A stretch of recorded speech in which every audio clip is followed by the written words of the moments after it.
Hello everyone and welcome back to the space where we say that I can sleep.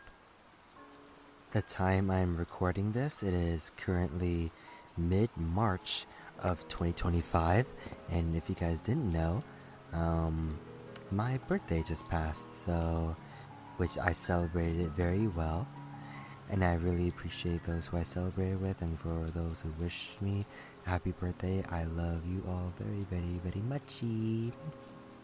But for you guys, I hope you guys have had the first 2 months of 2025 and are so far enjoying March. And of course, along with that, I hope you guys are enjoying these readings. I do apologize for not being as consistent as I would like, but trust me, I'm finding the time to put these out, record them, whenever I can. So I hope you guys are being patient. I appreciate you guys for being patient.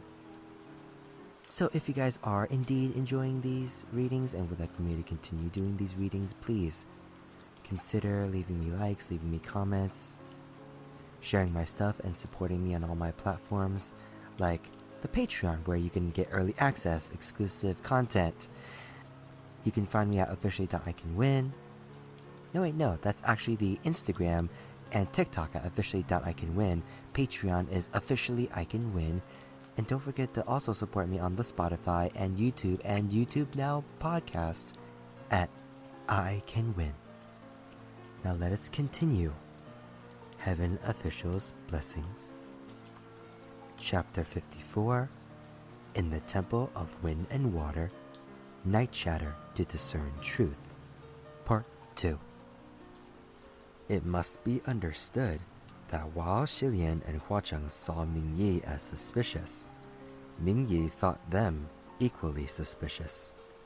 From the moment Mingyi struck, they had been speaking aloud rather than using the communication array. Shi Qingxuan didn't know what they were arguing about, but he didn't dare remove his earplugs rashly and could only attempt to intervene. Stop! I order you all to stop right now and tell me what happened, or else I'm gonna butt in too. He flashed open his Windmaster fan. Mingyi shoved him aside. Move! Stop adding to the trouble. Just then, a blast of sinister wind blew from out of nowhere. The flames of the small campfire they were gathered around quivered and danced wildly with the gust. Silhouettes and shadows twisted and contorted with the firelight, making the two divine statues on the altar appear extremely unsettling, smiling but not, crying but not. Mingyi pulled Shi Qingxuan up. Something's here, he said warily. He had shoved Shi Qingxuan to the ground without warning and had pulled him up just as quickly. Shi Qingxuan was dizzy and seeing stars. Mingxiang, can you please be nicer to me? No time, Mingyi said. Xilian had been watching the two statues and urged the others. Look at their eyes. The four looked over and saw that the smiling faces of the two divine statues were streaked with vivid red lines. Their clay eyes streamed bloody tears.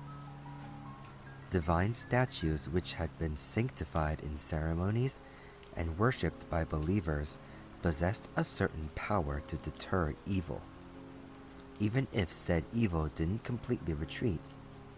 The statues still typically couldn't be defiled by inhuman hands. The reverend of empty words was certainly powerful. Shi Qingxuan was here in the flesh, yet it made the statue of the Windmaster weep bloody tears before the god himself. The tears of blood streamed thicker and heavier, dripping to the ground and gathering into a twisted, complex form. Shi Qingxuan was bewildered. What is that thing? Is it drawing a picture? He couldn't figure out what shape was forming, no matter how he looked at it. He didn't move closer, but he tried to look at it from various angles to discern the image. Shilian snapped out of his shock to realize that it wasn't a drawing. It was an upside-down word. "Don't look!" he barked. "It's written for you!" Ming Yi struck out with his palm. The blood-streaked ground and 2 divine statues were blasted to pieces. Shi Qingxuan's jaw dropped. "Mingxiong! You can't let my brother know about this, or he'll never forgive you." To destroy a heavenly official's divine statue was an act of extreme disrespect. And today, Ming Yi had snapped an establishment plaque in half and then blew 2 statues to bits. This was no different than crashing someone's restaurant, smashing their signage, and then soundly slapping the owner in the face. If this got out, specifically if the person in question found out, they wouldn't sit back and do nothing.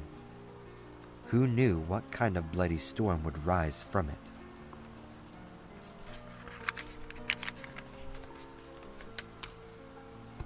As Shilian idly turned his head, he noticed that the broken plaque they had set aside earlier in the day didn't seem quite right. The establishment plaque was painted blue and had proper golden characters spelling the words Temple of Wind and Water. But now, the strokes of the characters were twisting into bloody red shapes that appeared to be the beginning of the word death. In a flash, he covered Shi Qingxuan's eyes and yelled in the communication array, "Close your eyes!" "What now?" Shi Qingxuan shouted back. "Nothing. It's just that the words on your establishment plaque have changed. The creature knows you can't hear it, so it's trying to write," Shilian explained. "Damn!" Shi Qingxuan exclaimed. "If I can't let myself hear or see anything, then aren't I both deaf and blind?" Shilian dropped his hands. "Don't worry, just calm down. We're here for you." Ming Yi grabbed hold of Shi Qingxuan's back collar and dragged him aside. Shi Qingxuan still had his eyes closed, and he put his palms together as if in prayer. "How reassuring!"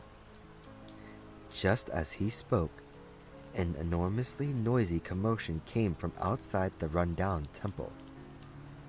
Dark blurs darted across Shilian's vision, and in the next moment, there was a huge rowdy crowd of people howling like devils and pouring inside like a pitch-black tide. It was a mob populated by all kinds of bizarre forms and monstrous shapes. Some had decapitated heads, some were hanged, some had large sabers piercing their skulls, some had their bellies cut open. There were all sorts of violent curiosities. Shi Qingxuan couldn't hear and couldn't see, but he could feel the disorderly, chaotic footsteps all around him. He was even pushed around in the ruckus. "What's going on?" he asked in the communication array, bewildered. "What's gotten inside? Why are there so many people?" "It's nothing major," Shilian said. "It's the night parade of the Bloody Fire Social. Let's just get out of here." In some places, Bloody Fire Socials would hold further entertainment well into the night after the day's parades had ended. Not only did the performers want to get their fill of scaring people, many common folks also had the urge to do the same. And so, they would imitate the Bloody Fire Socials' terrifying makeup and use the dark of night to head out and look for people to scare. Unfortunately, the four of them seemed to have run into such a group of night cruisers. The rowdy crowd of common folk didn't have the same level of realism in their makeup as the proper parade troops, but they were nevertheless formidable due to sheer numbers and terrifyingly obscured by the darkness of the night. Quite the sight to behold. In towns that had such after-hours entertainment during bloody fire socials, locals would lock up their homes tightly and stay indoors. These night cruisers had been wandering around for some time, and they were quite excited when they saw there were people inside the broken shrine, as if they'd spotted prey. Over 50 of them had charged in, overcrowding the small temple. The four of them were drowned in the pandemonium. Shilian kept looking back, but he could only see Hua Cheng, who was still next to him and never more than 2 steps out of reach. The other two were pushed several meters away. "Everyone, let's get outside now!" he shouted.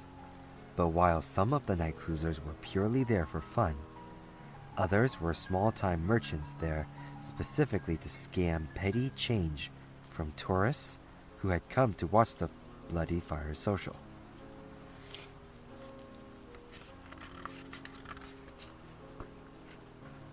They blocked them inside, not letting them leave, and began to pester and cajole them. "Young masters, give us a tip. We worked so hard to dress up. If you had fun tonight, then give us a tip." "Yeah, it ain't easy, and this is only a once-in-a-year thing." "If you don't tip us, watch out for the old ghost lord who'll come haunt you." Since the whole affair had nothing to do with him, Hua Cheng only watched from the sidelines and wasn't the least bit anxious. When he heard them, he laughed out loud.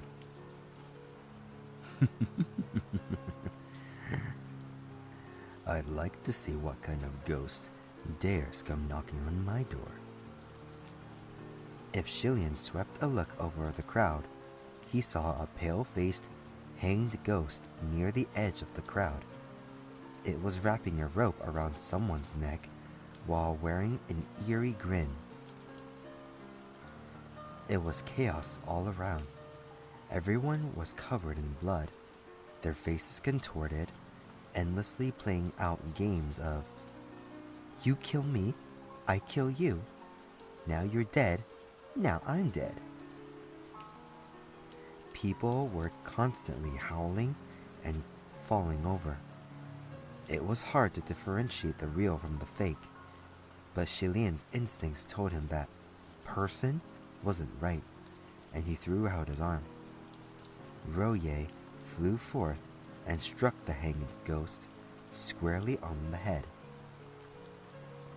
Sure enough, the hanged ghost wailed and turned into a wisp of black smoke, fleeing through a small crack in the ground.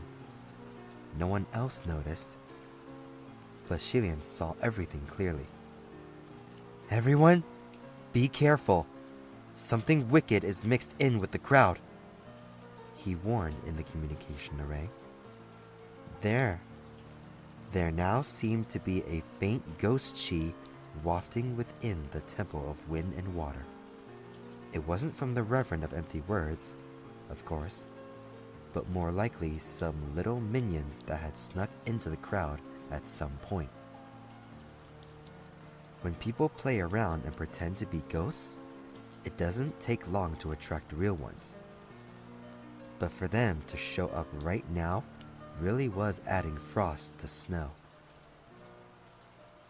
There were too many people and too much chaos in the temple. Heads knocked heads, feet stepped on feet, and it was too difficult to determine the exact source of the ghost chi. Shilian grabbed Hua Cheng and ran out of the temple of wind and water. He was about to ask after the others, but found he couldn't. His spiritual power was almost depleted, and with no power, he couldn't enter the communication array. In that moment of urgency, he turned to Huachang. Sanlang, lend me a bit of spiritual power. I'll pay you back later. Of course, the promise of later payment was nonsense. He was never able to pay back any of the power he borrowed. Of course, Huachang said, then reached out to hold Shilian's hand. Shilian felt a burst of warmth pass into his palm. At that moment, a few bloody individuals came rushing out of the temple in hot pursuit. The one straggling behind that group was dropping innards as he ran and had skin that crawled with livor mortis. He also gave off a faint aura of ghost chi. Without thinking, Shilian shot a blast from his palm. A booming sound like an explosion was heard, and a blinding white light flashed. It took a while before Shilian realized what had happened. In the place where the ghost with the cut belly once stood, only a mound of black ash-like residue remained. As for the Temple of Wind and Water, the entire rooftop had been blown away. The rioting night cruisers in the temple had gone still, frozen in shock from the booming sound and blinding light. Shilian raised his head to look at the Temple of Wind and Water, now missing its roof, then looked down at his own hand. Finally, he slowly turned to look at Huachang, who stood behind him. Huachang smiled. Was that enough? It was, Shilian said. Actually, really, just a little bit would have been fine.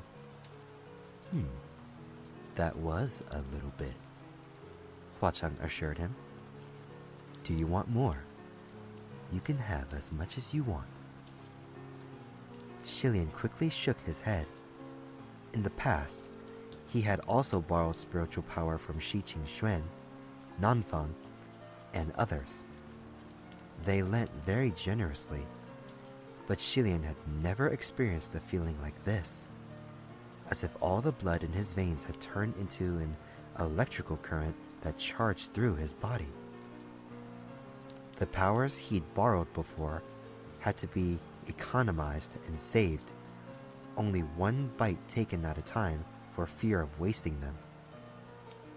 Right now, he felt like he could eat a full bowl and dump out 10 without a care. The power Huachang had passed to him was too great. It filled his entire body to bursting. It was to the point where Shilian was almost afraid to move, scared that with just a wave of his hand, something else nearby would explode. Now that their surroundings were temporarily calm, he hurriedly entered the communication array. Lord Windmaster, where are you? I left the temple, but I don't see you. Oh God! Shiqing Xuan groaned inside the communication array. Your Highness, why is your voice so loud all of a sudden? I left the Temple of Wind and Water too. Shilian reined in his spiritual powers, then replied, Sorry, I'm having some trouble controlling this. How did you leave? Are you alright? After all, right now, Shiqing Xuan had his ears plugged and his eyes closed. How else could I have left? Ming Shong pulled me out. Thank goodness I wasn't trampled to death by that crowd, Shiqing Xuan said. A moment later, Ming Yi's voice also sounded in the spiritual communication array. However, his words froze the smile that was just beginning to form on Shilian's face. That wasn't me, Ming Yi said.